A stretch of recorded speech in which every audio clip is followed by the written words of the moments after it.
संबोधित करतील.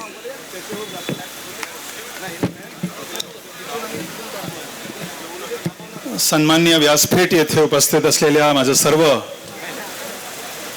वडील मंडळींना, बंधू भगिनींना, आजचा वर्लीकरांचा जोश आणि उत्साह पाहिल्यानंतर मी मोठ्या आत्मविश्वासाने सांगू शकतो की 2029 मध्ये बदल नक्कीच होणार आहे.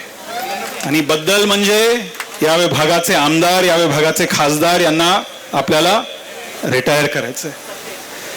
मी सर्वप्रथम आजचा या भव्य नागरिक सत्कार सोहळा सर्व ऑर्गनायझर्स, तुम्ही मला बोलवल्याबद्दल, आयोजित केल्याबद्दल मी आपल्या सर्वांना खूप खूप धन्यवाद देतो, आभार व्यक्त करतो.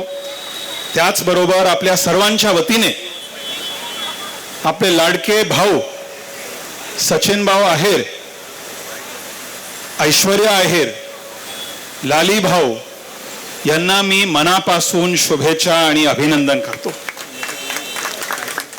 आणि खऱ्या अर्थाने आपल्या सर्वांच्या वतीने मी महाराष्ट्राचे उपमुख्यमंत्री एकनाथ शिंदे साहेब यांना मी धन्यवाद देतो.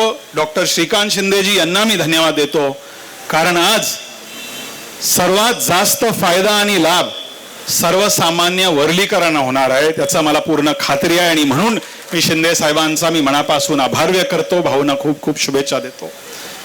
भाऊ आणि माझं खूपच वैयक्तिक राजकीय खूप जुने संबंध नाते आहे.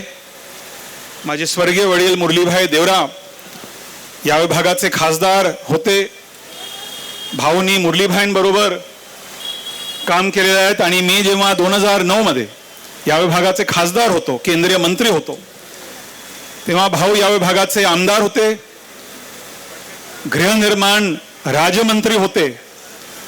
आणि मला हे सांगण्यास खूप आनंद वाटतो की भाऊ आणि माझं ट्युनिंग नेहमी अतिशय स्ट्रॉंग होतं. तेव्हा भाऊ आपण सेपरेट टीम्स मध्ये होतो, पण युती होतो. आणि आज आपण पुन्हा एकदा एक टीम मध्ये आहोत. त्यासाठी भाऊ मला खूप खूप आनंद वाटतो. मला खात्री आहे की भाऊच्या नेतृत्वाखाली सर्वसामान्य वर्लीकरांना पुन्हा एकदा न्याय मिळेल. वर्ली खऱ्या अर्थाने मिनी इंडिया आहे. बीडीडी चाळीमध्ये राहणारे भाडेकरू असो किंवा आपल्या वर्ली कोलीवाडामध्ये ज्यांचा खांद्यावर मुंबई उभारली आहे, मुंबईचे मूळ रहिवासी असो, गिरणी कामगार असो, झोपडपट्टी आणि चाळीमध्ये राहणारे भाडेकरू असो, सर्वांना न्याय देण्याचं काम शिंदे साहेबांच्या नेतृत्वाखाली महाराष्ट्र सरकार करत आहेत. परंतु स्थानिक लेवलवरती आपल्याला भाऊसारख्या एक माणसांची गरज आहे. आणि आता मी सर्व वर्लीकरांना पुन्हा एकदा खूप खूप अभिनंदन करतो, शुभेच्छा देतो. तुम्हाला भाऊ उपसभापती म्हणजे खूपच इम्पॉर्टंट पोस्ट आहे. आणि भाऊच्या नेतृत्वाखाली सर्व कार्यकर्त्यांना न्याय मिळेल. आणि कार्यकर्त्यांना न्याय मिळेल म्हणजे पक्ष मजबूत होईल. पक्ष मजबूत होईल तर सरकार मजबूत होईल. सरकार मजबूत होईल तर सरकारच्या माध्यमातून जनतेला आपण न्याय देऊ शकतो. आणि आज मी मोठ्या आत्मविश्वासाने सांगू शकतो की सर्वसामान्य मराठी माणसांचा सर्वात मोठा प्रश्न घरचा प्रश्न आहे. आणि कायमस्वरूपी घर देण्याचा काम वर्लीमध्ये भाऊनी सुरू केलं होतं. आणि आज झोपडपट्टी चाळीमध्ये राहणारे मराठी माणसांना कायमस्वरूपी घर देण्याचं काम भाऊ करणार आहे. शिंदे साहेबांच्या नेतृत्वाखाली भाऊ करणार आहे. शिंदे साहेब महाराष्ट्राचे गृहनिर्माण मंत्री देखील आहे. आणि म्हणून मी भाऊंना खूप खूप शुभेच्छा देतो, अभिनंदन करतो.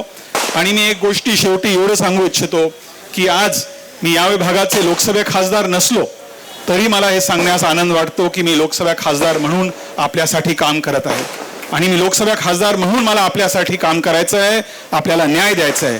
आणि या विभागाचे आमदार, स्थानिक आमदार भाऊ नसलो तरी भाऊ आपल्या स्थानिक आमदार म्हणून काम करत होते, काम करत आहे आणि भविष्यामध्ये काम करत राहणार आहे. मी पुन्हा एकदा आपल्या सर्वांच्या वतीने भाऊंना मनापासून शुभेच्छा, अभिनंदन करतो. सर्व कार्यकर्त्यांना खूप खूप शुभेच्छा, अभिनंदन करतो. आणि सर्वसामान्य वर्लीकरांना मनापासून अभिनंदन करतो. धन्यवाद. जय हिंद, जय महाराष्ट्र, जय भीम. या ठिकाणी धन्यवाद देवराज साहेब. भाऊंनी सर्वांना विनंती केली आहे, सर्वांना भेटणार आहेत, सर्वांच्या शुभेच्छाचा स्वीकार करणार आहेत. कृपया फटाके वाजू नये प्लीज, आणि कोणी गर्दी गोंधळ करू नये, कारण भाऊ या शेवटपर्यंत तुमच्यासाठी थांबणार आहेत.